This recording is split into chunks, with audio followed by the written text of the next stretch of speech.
Hello guys! Marami sa atin ang naghahanap ng extra income, lalo na ngayong panahon na halos lahat online na. Kaya kung ikaw ay isang estudyante, working professional, o kahit stay-at-home mom o dad na may extra time sa bahay, may good news ako para sa iyo. Alam mo ba na merong legit sideline na pwede mong gawin kahit nasa bahay ka lang? Oo, tama ang narinig mo. Home-based siya, no experience required, at ang pinakamagandang part, wala itong quota at wala ring selling. Ang kailangan mo lang para makapagsimula ay simple lang. At least 3-4 hours free time sa isang araw. May wifi o data ka. May maayos na cellphone, laptop o tablet na gagamitin. Kung meron ka nito, pwede ka nang magsimula agad.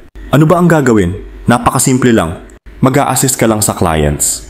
Mostly copy and paste tasks lang ang gagawin mo. Wala kang pressure kasi walang quota. At pinaka-importante, wala kang ibebenta. Ang kagandahan nito, kahit baguhan ka, pwede ka nang magsimula kasi wala talagang required experience. Step by step kitang matutulungan at gagabayan para maging komportable ka sa MGA tasks. Isapi, flexible ito. Hindi mo kailangan maglaan ng buong araw kasi kahit 3 to 4 hours lang na bakante mo, pwede ka nang kumita. Perfect na perfect para sa MGA estudyante na may klase PA, MGA magulang na busy sa bahay, o kahit sa MGA empleyado na naghahanap ng extra sideline pagkatapos ng trabaho. Alam ko marami ang nagsasabi na mahirap humanap ng legit na sideline online kasi ang daming scams ngayon.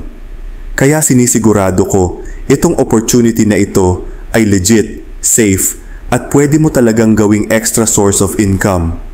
Ang kailangan mo lang gawin ay mag-commit ng oras at effort at siguradong may resulta kang makikita. Kung interesado ka, message mo lang ako direkta sa Facebook page ko para mabigyan kita ng detalye kung paano ka makakapagsimula.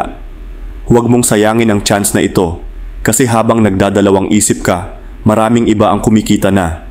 Kaya kung gusto mong simulan ang journey mo sa home-based sideline, i-message mo na ako ngayon. Legit, madali, at walang pressure. Ikaw na lang ang hinihintay para magsimula.